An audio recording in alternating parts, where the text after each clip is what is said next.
if you never moved to SoCal, like you went to school in San Francisco or whatever, and you kept playing NorCal, you never moved here, do you think you'd be as good as you are now? I think I'd be a little bit more motivated because playing Mango every week is really demoralizing. You kind of want to quit after a while. Right. I'm like 0 and like 50 with Mango. Like that's not a joke. Yep. Like it's really Most like people that are. bad. Yeah. And but I think if I stayed in NorCal, I would be more technical probably and more like reckless because that's like NorCal. At least like kind of let me get away with it a little bit more. And once I came to SoCal, I worked a lot on my spacing and stuff. Yeah.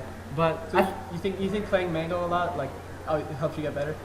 I think it got me better in some areas and got me worse in others. I think my strongest points before were against like fast followers, and now I feel like I'm better against floaties, and I kind of lost a lot of my tech skill. So if I stayed in NorCal, I think I would be better against like Podcast Falco or whatever stuff like that. Yeah.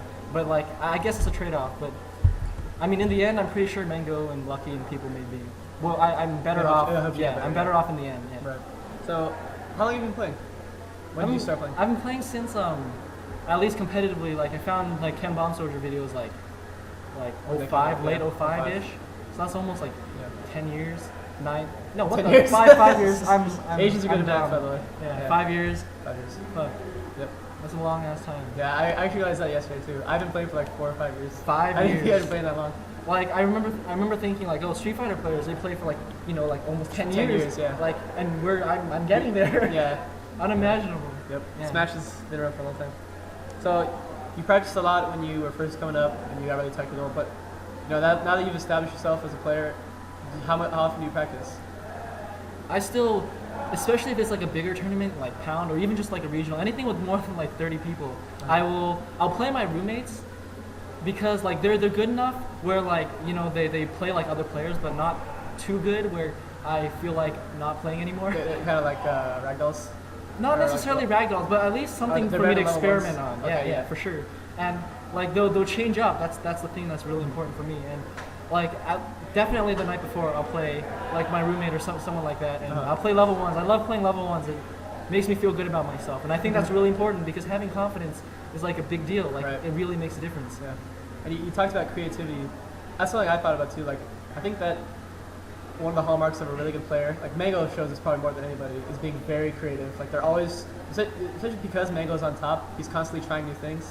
So you think that being creative and like pushing the boundaries of your character and trying to do more, that can help you get a lot better too. Oh, definitely. I mean, the only thing that, especially now when the game is so developed, the only thing that separates players is how they're different, like how they, I guess execution and stuff. But almost everyone has really good execution. But I mean, anyone can execute, but only some people can think of certain things, right? And like the people who can think of more things will do better, right? Yeah. Yep. Okay. So, what do you think makes a top player be so good? There are plenty of times where I've seen like top players, they'll lose to someone random and they'll bounce back immediately.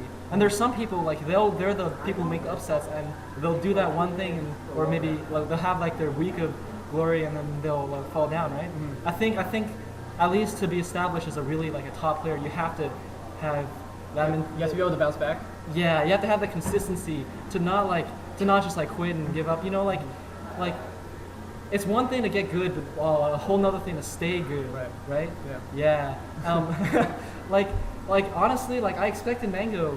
I mean, I ride Mango's dick all day, but like Mango, like. We all thought after pound 3 or whatever he wins, he's gonna lose. He went back to East Coast and he showed everyone. Yeah, right. Not only won, but dominated people. And like there are very few people like Mango, but I mean there are definitely a few like I can name like Armada, like people like that. Like he'll lose to Silent Spectre, but he'll still get fourth.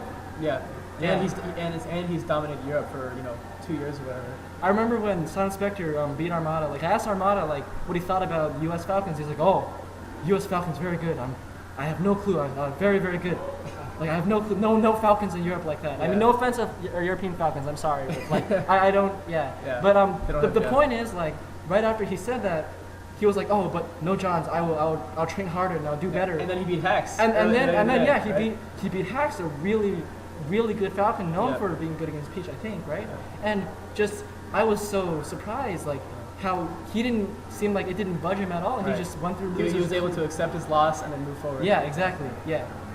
And only a few players can do that, and I think those are what defines like a really, really top player. Yeah.